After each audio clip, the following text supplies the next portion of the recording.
断然です。朝やんです。はらせんということで始まりましたはらせんラジオ、陣内智則の面白い方原田専門家でございます。この番組は日々私が思っちゃったこと、見ちゃったもの、聞いちゃったもの、言っちゃいけないこと、食べちゃいけないもの、飲んでもいいもの、やってもいいことなんかを話しておる番組でございます。ぜひチャンネル登録と高評価よろしくお願いします。ということで昨日は何をしてたかというと、阿佐ヶ谷ヤング用品店という配信イベントがありまして、水道橋博士さんが立ち上げた新たな配信イベント、コロナ禍なので配信ですが、できればねお客さんを入れてね、やりたいと言いながらやっておりますが、昨日というか一昨日ですね始まったイベントでございます。まだね、1週間アーカイブで見れるのかな、配信チケットなので、ぜひね本当に見てほしい。内容というか、中身は本当にタイトル通り朝やんといってもオーディションのね、モームスのオーディションのあった朝やんの前の浅草橋ヤング用品店時代ですね。ですから中華大戦争とか、それこそ江頭グランブルーといってね、潜水で江頭さんが今はねYouTube で本当に大活躍してますけども、潜水の記録をね塗り替えてみたいな、真剣勝負といえば真剣勝負ですけど、と中華大戦争とかねめちゃくちゃ面白かったですよね。それからいろんなねそういった変わった人といったらあれですけども、ちょっとねこう変わった人ですわ。おかしな人ね、どうかしちゃってる人ばっかりが出てたようなめちゃくちゃ面白い番組があったんですね。でそれの復活だと、阿佐ヶ谷からやるぞと、阿佐ヶ谷ロフトから、配信イベントをやったんですが、昨日がね第1回目で、一昨日か、1回目でゲストがねすごかった。当時の朝やんを知ってる人だったらもうね腹を抱えて笑いながら、もうね懐かしさに涙してみたいなね、本当にすごかったですね。ルー大柴さんがね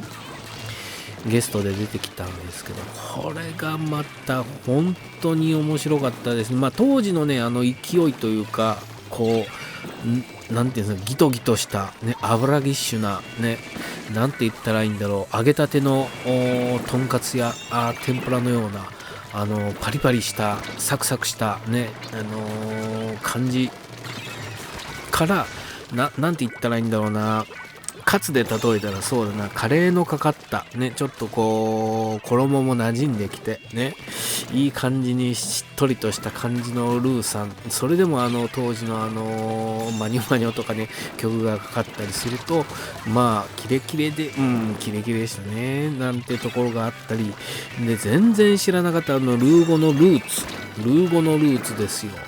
こう18歳で高校を卒業して配信見ていただけるのが早いんですけども、18で卒業して大学に行くお金で、俺は世界を旅したいんだと、71年とか2年、僕の生まれる2年3年前ぐらいの話です。ってことは当時まだねドルが1ドル固定相場制で360円でした。そんな時代にこうヨーロッパを担保してすごいそういった冒険談が聞けたり、すごい面白かったんですけど、それの後またねいろんな方にゲストとか電話で出てもらったり呼びつけたりして、松村邦弘さんも駆けつけて、これがまた本で面白かったんだ。もう止まんないんだよね。名前を出すたんびに、モノマネのできる芸能人の名前を出すたんびにもう止まらなくなっちゃうから、あれは面白いですね。で、さっきもってね、これ金曜日のお昼に撮ってるんで、さっきもなんですけども、高田先生のやってるビバリーヒルズでもね、もう止まんない話を、モノマネをね、ずっと延々やっておりましたけども、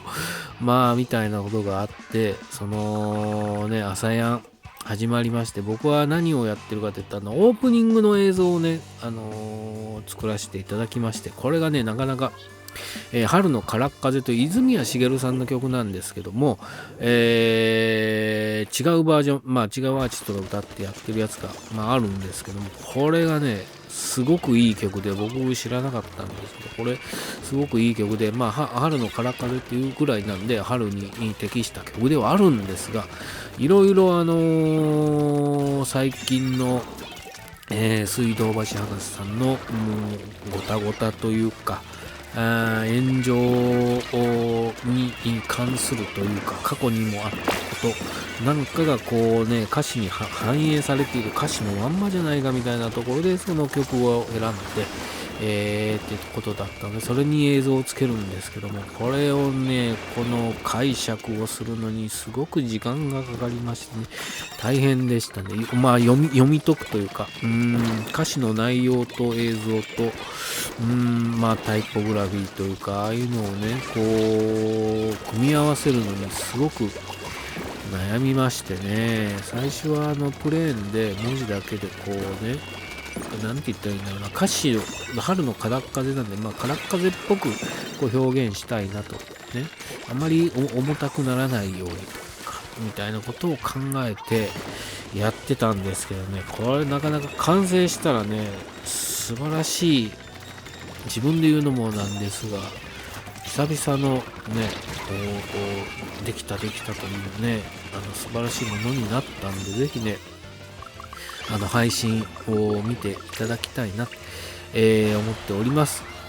まあ、あとはね、これ続いていくイベントなんで、次回、その次も日程決まっておりますんで、まあ、皆さん、時間の合う時に、ね、配信イベントで、まあ、できればね、生でね、見ながら、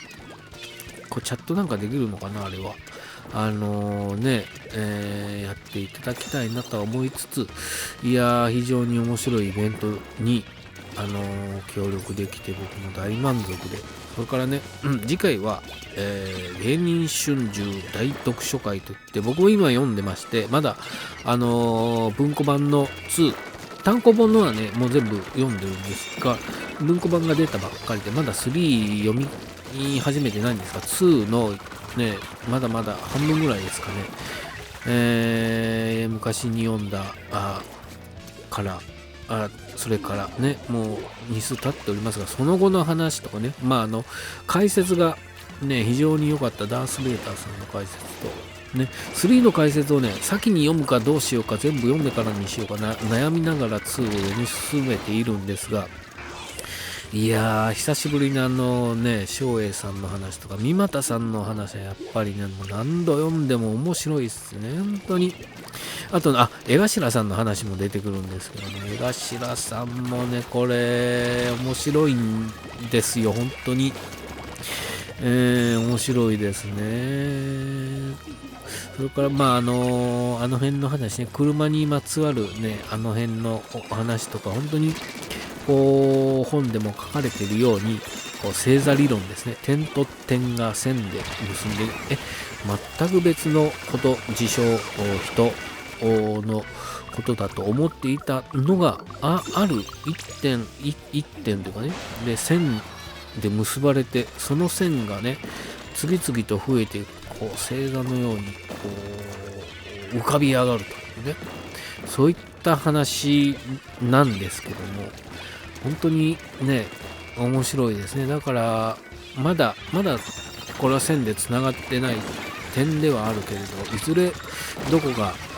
とつながって、それがやがて星座になるみたいなことが、人生には往々にしてたくさんね、ありますから、そういうのをね、あちこち、まあ、種まきですよ。本当に芽が出るか出ないか分かんない種まきを、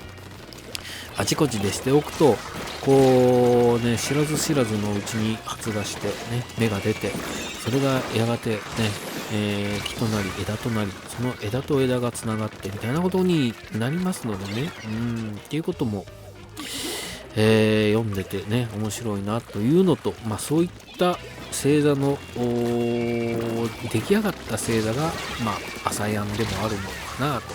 思って見ておりましたので、ぜひ皆さんもね、初回もまだ配信でも見れますし、2回目3回目もこれから続いていくイベントですので、ぜひ見ていただければなと思っておりますといったところで、このハラソンラジオは朝やんについてのお話でした。チャンネル登録と高評価よろしくお願いします。ありがとうございました。